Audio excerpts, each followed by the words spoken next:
Behind a church in Charlotte, North Carolina, a woman's body was discovered in a quiet parking lot. She had been left only a short distance from the building, a place where people usually gather for worship, community, and peace. Instead, investigators were standing in the middle of a murder scene. The woman had been strangled, sexually assaulted, and the evidence suggested she had fought desperately to stay alive. At first, detectives believed the person responsible might be someone in her life, an ex-husband with a history of violence, a man she recently met, someone who knew her routines. But as the investigation unfolded, detectives would discover something deeply unsettling. The truth about who killed Kenyadda Patterson had been sitting much closer to home than anyone realized. This is Murder in the Black. I'm Steph, and today we're examining the murder of Kenyadda Patterson, a case that began behind a church in Charlotte, North Carolina.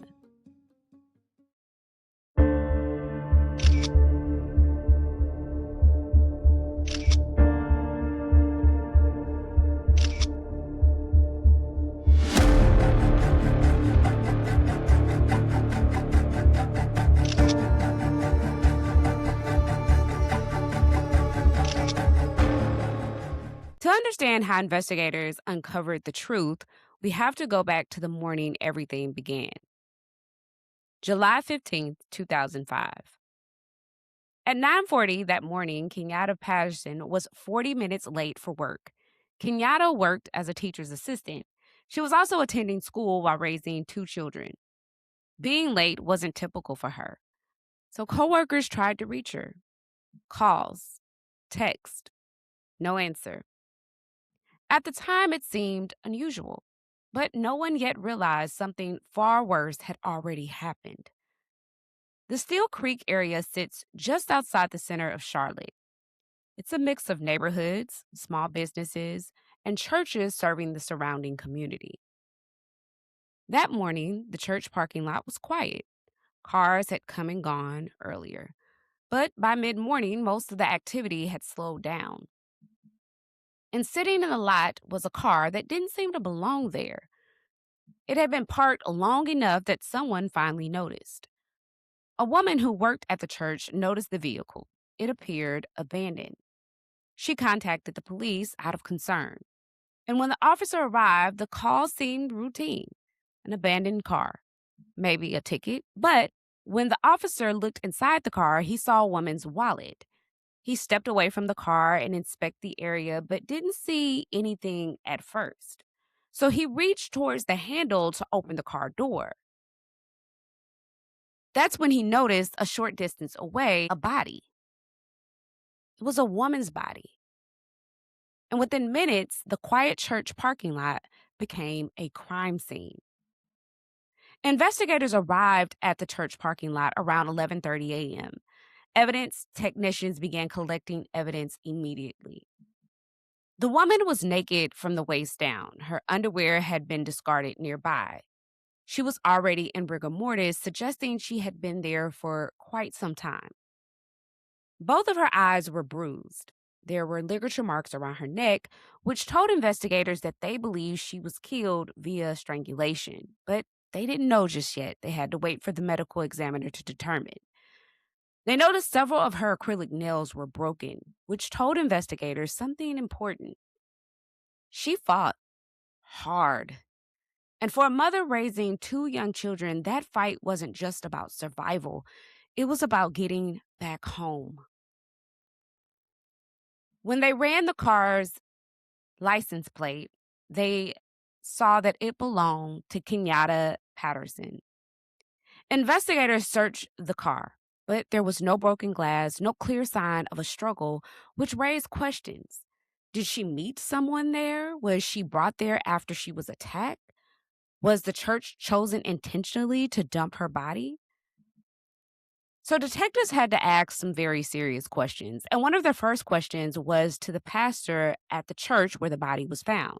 Was Kenyadda there because she was maybe going to meet somebody there, or maybe she belonged as a patron of the church?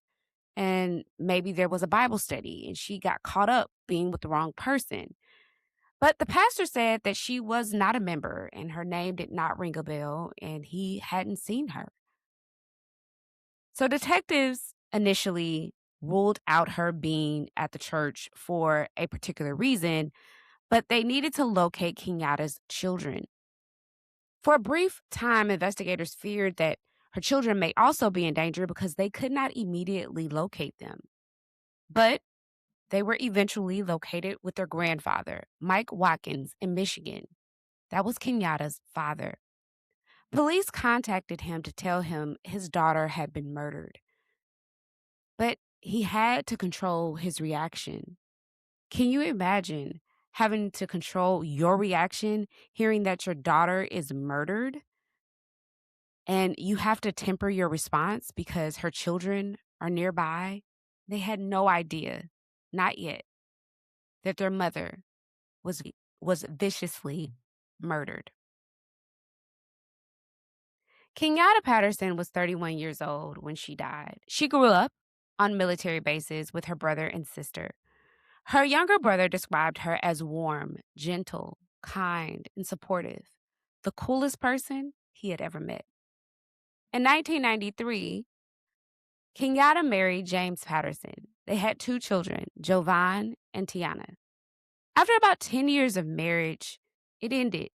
Kenyadda believed they were no longer compatible and moved forward with her children. But she still wanted James involved in their lives, so she chose an apartment nearby so he could still see the kids. Kenyadda was working, going to school, and raising her children. By all accounts, she was rebuilding her life. The medical examiner got back with the investigators and confirmed the cause of death was strangulation. They also confirmed Kenyadda had been sexually assaulted. The perpetrator left behind semen, providing investigators with DNA evidence. Even if the suspect wasn't obvious, the evidence might eventually lead to the person responsible.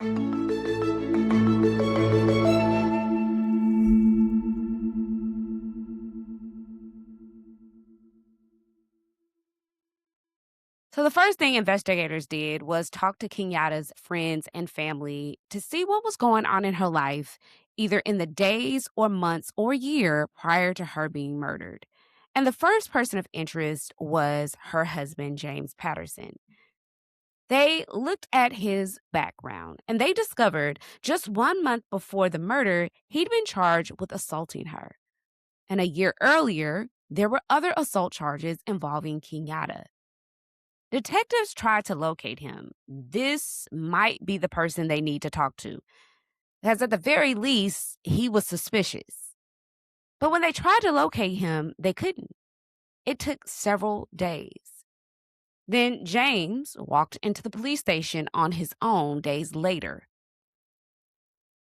James claimed, when interviewed, that he didn't remember where he was on the day of the murder, which was a red flag for detectives. Because what do you mean you don't know where you were? What does that even mean? But according to him, he said he was a drug addict and he was in a hotel for days. So he had a very shifty alibi. And this was automatically making detectives very suspicious, in addition to his violent history with Kenyadda. But the red flags didn't stop there because they noticed scratch marks on him. And when confronted about the scratch marks, he simply said, well, hey, I'm a drug addict. I don't really know how I got this. I just told you I was doing a drug binge. What more do you want from me? And then they confronted him with his violent history with Kenyadda. And this is where the story gets wilder because he says that he never hit Kenyadda. Kenyadda was the aggressor in their relationship, and he was simply defending himself. And so detectives are very suspicious. But let's face it, they just don't have enough evidence to arrest him. They have suspicion, but no evidence to tie him to the murder. And they know they're going to have to let him go. But they decide before they release him, they needed a sample of his DNA. Because remember, they had that semen that was found at the crime scene. So they collect his DNA, but this is where James drops some pertinent information. And they didn't know if they should believe it or not, because up until this point, everything about James seemed very sketch. And he mentioned that Kayadda was involved with another man. Now, when someone can't tell investigators where they were during a murder investigation, is that confusion or is it distance? And in the case of James, I think it could be one or the other. But James told investigators before leaving and after giving his DNA about a man named Johnny. He believed Kenyatta met him near UNC Charlotte, where she was attending classes. Johnny reportedly had a UNC Charlotte sticker on his car, which James claimed he saw at some point or another. Now, detectives did locate Johnny Moulton, who worked at a coffee shop on campus. So, up until this point, everything that James was saying about Johnny was correct. Now, initially, they go to the coffee shop, they introduce themselves, and ask about Kenyatta. He says that he and Keanu were friends and they did not have a romantic relationship. And they informed him that they needed to speak with him about Kenyatta at the police station for a formal interview, which he obliged. Now, Johnny, when pressed a little bit further inside of the interview, claimed that he did have feelings for Kenyatta. He wanted to take their relationship towards the romantic side, but Kenyatta made it very plain that she wanted to focus on herself and her children, and a romantic relationship was not something she was interested in exploring, but they could remain friends. They only knew each other for about 3 to 4 months, and he seemed to be saddened by the news of her murder. But the interview somewhat takes a familiar shift with investigators when Johnny says that the person they should be looking at is James. Because Kenyatta had told him about their very volatile relationship and how he was abusive. And if anybody was capable of murder, it would be James. And very quickly, investigators know what they have in front of them. It was a blame game between both men. And so investigators, while they are very observant, which makes them detectives, they needed to know who was responsible and who wasn't. And before they let Johnny go, although very suspicious about him, they needed to also retrieve a DNA sample, which he agreed to.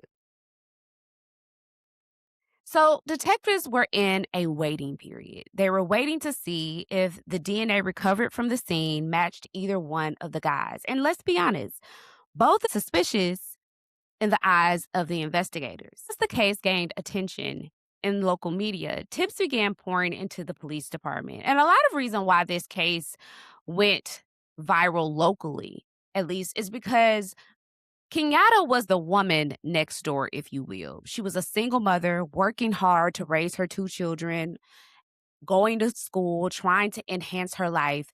And that's a story that we're all familiar with. We all have an auntie, we all have a sister or a cousin who is trying to move forward in their life and enhance their lives, especially coming off of the back of a divorce. And so her story was very familiar to the community, although they didn't know her. They all knew a person that was similar to her. And also the fact that she had been killed behind a church was also very concerning for the community, and rightfully so. How is it that somebody could be murdered behind a safe haven, a place that is viewed as secure to the community, and not to have anyone know about it? It made the community of Charlotte just seem uneased, but also gave them a reason to want to bring more attention to this story so that the case could be solved. And for Kenyatta's kids, Tiana and Jovan, who were now left in the care of her parents, this was devastating to her children, not just because their mother was murdered and raped. They were just coming off of the heels of their parents' divorce. They were just getting acclimated to the idea that their parents were no longer going to be together. And right when they were experiencing such a huge transition, their mother was taken away. And to consider the fact that their father was on drugs. So they had so many different transitions forced upon them. They were grieving the death of their mother in very real ways. So the community and the media were trying to foster tips that would lead to the capture of this vicious perpetrator. But most tips that came in didn't lead anywhere, but detectives had to examine each one carefully. Now, one of those calls came from someone investigators had already spoken with, Thelma Harris. She told police that she believed she had seen a man visiting Kenyadda's apartment, but the description she gave was vague. And so detectives didn't know if it was Johnny or if it was James, and they were awaiting those DNA results to really give them that definitive answer. But Thelma Harris's call raised quiet questions.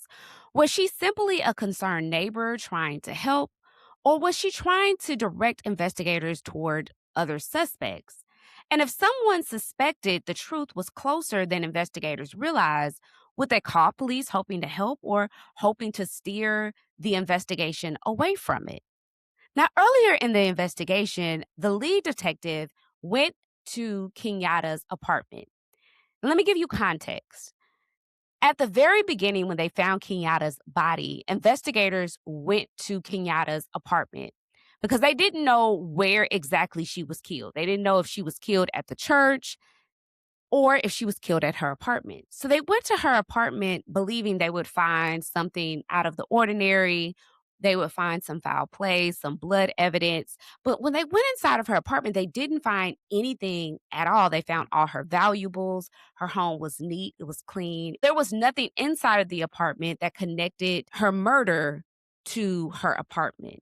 But the lead detective, after getting DNA evidence from Johnny and James, decided to go back and canvass Kenyadda's apartment complex. We know, as the true crime sleuths that we are, that canvassing is pertinent to an investigation. It's just as serious as pulling somebody's criminal background report. And when you canvass an area, you are more than likely are going to run into neighbors who knows the victim's routine to some degree, or maybe to a larger degree than what they should. But either way, that information can become the bread and butter to investigators finding out more information. So the lead detective wanted to go back to Kenyadda's apartment for that reason. Now, most residents didn't have much information for him. But when he knocked on one door in particular, the woman invited him inside. And her name was Thelma Harris. The same Thelma Harris that called in and gave a tip saying that she saw a man outside of Kenyadda's apartment and gave a vague description. Now, she explained to the lead detective that she spent most of her time at her apartment complex caring for her disabled adult son. She also mentioned having another son who came by to help her around the house and to help her with her disabled son as she took care of him. During the conversation, she offered the lead detective a sandwich, and he obliged because we all know detectives want to build rapport with whoever they're talking to, whether they're directly or indirectly involved in a case, because their main objective is to get information.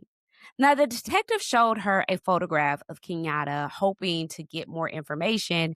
And that's when Thelma said she recognized her, not personally, but she had seen her passing around the neighborhood. She didn't have any information about the night of her murder, however. Before the detective left, she asked him to update her about the case when it was solved. She wanted to see Kenyadda's murderer come to justice. At the time, the interaction seemed completely routine, a neighbor offering help. But investigators would later look back at that moment very differently. Because sometimes the people who appear curious about an investigation are standing much closer to the truth than anyone realizes. Quick pause just in case you're locked in right now. I want to make sure that you're subscribed to Murder in the Black and you press that bell icon so that you can keep up on our updates. For exclusive episodes and subscriber only content, consider becoming a paid subscriber. Here's a little nugget. We have a 3-day free trial on Apple Podcasts just in case you want to figure out the lay of the land first before you commit. Storytime with Steph is back. That is where I present many true crime stories you won't always hear on our main feed, but the stories deserve to be told. You can watch that on whatever social media platform you enjoy us on. But I especially want those of you who are on TikTok to know that I'm back, and this is where we started our Murder in the Black community. One more quick favor. Make sure you leave a 5-star rating and review if you enjoy the work here. Let's get back into our stories. When the DNA results came back, James was excluded, and so was Johnny. The semen evidence told detectives something important. The killer was someone else. And despite them feeling like one of the men were the killer, well, DNA, it doesn't lie. They had to move on. Well, detectives expanded their search, looking through criminal databases, local and national. And they discovered quite quickly that even looking in their neighboring jurisdictions, it widened the pool significantly.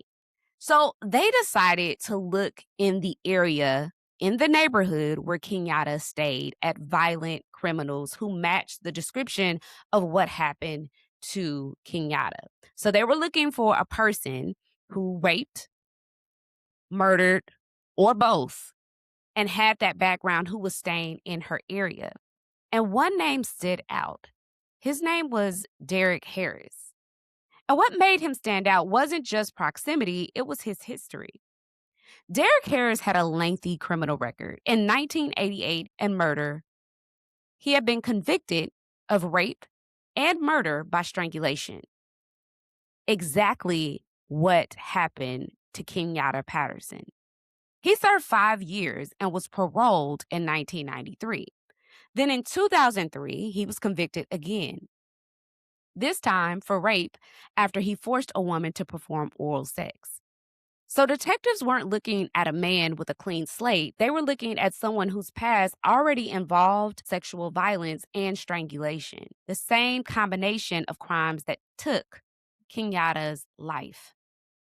So detectives checked Derrick Harris's last known address, and the lead detective immediately recognized it. It was next door to Kenyadda Patterson, the same home he had visited earlier in the investigation, the same home where a woman offered him a sandwich. Her name was Thelma Harris, and Derrick Harris was her son, which meant investigators had already been sitting in the home of the killer's family during the early days of the investigation. And it raised another question. When Thelma called police with information, was she trying to help investigators solve the case? Or was she trying to make sure they were looking somewhere else?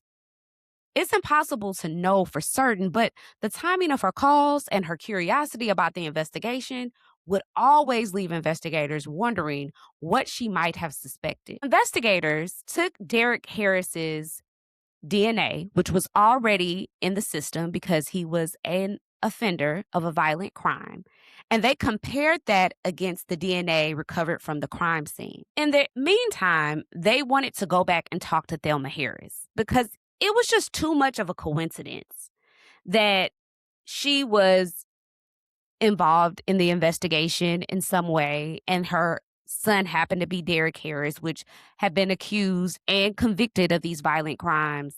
And while they didn't know that Derrick was their guy, they were pretty certain that he was. They wanted to apply a little bit more pressure on Thelma to see what she knew, to see what she could give up. And so they decided to go back to her house and speak with her. That's when she told detectives that her son, Derrick, was a home health aide and he would frequently visit her home. Although he didn't stay there, he would always come by.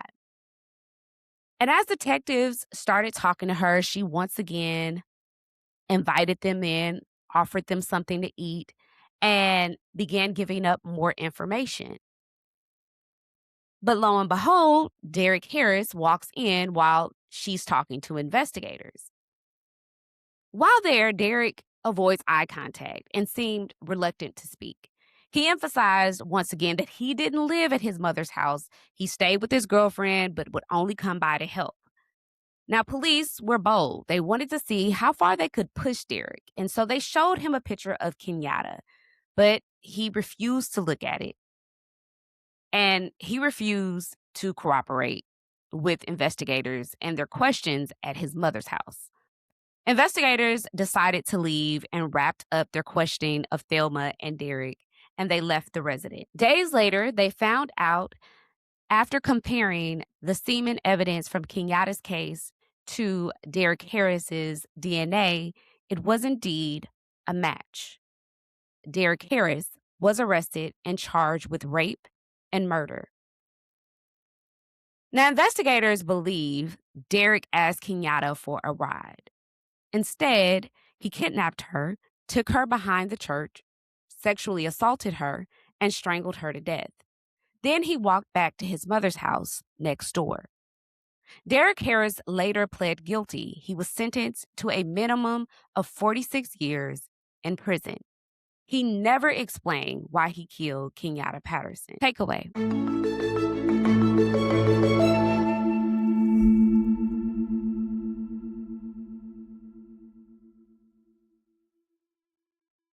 Kenyadda Patterson was trying to rebuild her life, working, going to school, raising her children, trying to create stability. She had already taken the difficult step of leaving an abusive relationship, but the violence that ended her life didn't come from where investigators first expected. It came from next door. Kenyadda's children have since graduated college and built careers. The future she worked toward for them continued, but the life she was building alongside them ended behind that church in Charlotte. Cases like Kenyadda Patterson's remind us how complex investigations can be. Sometimes detectives follow a long trail of evidence before the truth finally comes into focus. And sometimes that truth is closer than anyone expects. In Kenyadda's case, investigators eventually uncovered the person responsible and held him accountable.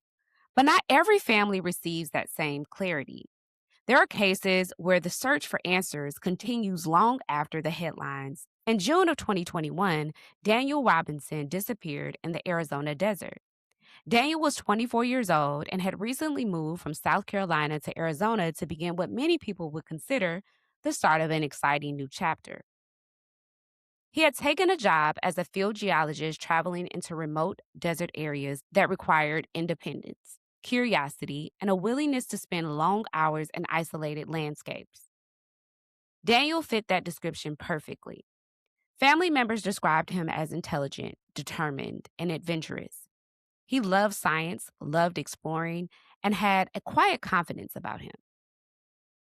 Daniel was also someone who had overcome obstacles from the very beginning. He was born without part of his right forearm. But according to his father, Daniel never viewed that as something that limited him. He learned to do things his own way. He built a life that reflected his independence and his determination to succeed. On June 23, 2021, Daniel was working at a well site outside Buckeye, Arizona. A coworker later told investigators that Daniel suddenly left the site in his vehicle. He simply got into his Jeep and drove away. That was the last confirmed sighting of him. Daniel never returned to work. He didn't call his family. He didn't answer messages. And days passed without anyone knowing where he was. Nearly a month later, a rancher discovered Daniel's vehicle in a remote area of the desert. The Jeep appeared to have been involved in a rollover crash. Inside the vehicle were many of Daniel's belongings: his wallet, his phone, his keys, clothes, water bottle. But Daniel himself was nowhere to be found. Search efforts continued for months as volunteers, investigators, and Daniel's family combed through the desert terrain looking for answers. His father even moved to Arizona to help coordinate search efforts personally. Eventually, human remains discovered in the desert forwarded on to Daniel Robinson. The full story of what happened to Daniel Robinson that day remains unclear. Cases Daniels reminds us that not every investigation ends with a clear explanation. Sometimes the evidence answers some questions, but leaves others behind. And for the families living through those cases, the search for understanding doesn't stop. If you have any information about Daniel Robinson's disappearance or the events surrounding June 23rd, 2021, investigators are asking that you come forward. Tips can be submitted to the Buckeye Police Department at 623-349-6411 or anonymously through the Silent Witness at 480-WITNESS. Even the smallest detail could help bring clarity to Daniel's family about what happened that day. Cases like Kenyadda Patterson show us what it looks like when investigators are able to uncover the truth and hold someone accountable. But Daniel Robinson's story reminds us that for some families, the questions remain. And those questions deserve attention too.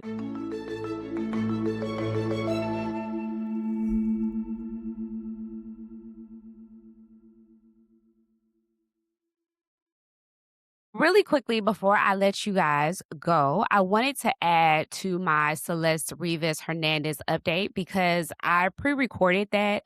And last Thursday, they released new information about the case. So I wanted to update that. So everything I said in last week's case in terms of true crime and events updates is true. But last Thursday, it was revealed and confirmed that Celeste Rivas Hernandez's body had been dismembered before it was placed in the vehicle where it was later discovered. Now, investigators believe that the act was likely intended to conceal the crime, and the case remains under investigation as prosecutors review evidence to determine whether the charges will be filed. And we know from last week's update that his parents and other friends are being subpoenaed by the grand jury, and they're trying to fight that, which is why that nugget of information was released to the public because they are trying to fight that subpoena. And so as a result, that information was released to the public as of last Thursday. That is our case for this week. Thank you for listening to Murder in the Black. If this episode resonated with you, share it with someone who values thoughtful true crime storytelling. And if you're listening on Spotify or Apple Podcasts, leave us a review. It helps more listeners to discover the stories we tell here, and it helps more than you guys will ever know. I also want to encourage you guys to visit us on Substack. There will be an article included that features today's episode. Every episode of season 9 has a Substack article that is included on our Substack website. So we encourage you guys to go and engage in meaningful conversations that encourage advocacy in our true crime space. I also want to encourage you, if you're listening to us on YouTube, go ahead and smash that subscribe button and click the bell icon so you're notified whenever we have new content on our page. And that includes Storytime with Steph, which I drop a new Storytime with Steph every Wednesday. Until next time, this is Murder in the Black. I'll see you next week.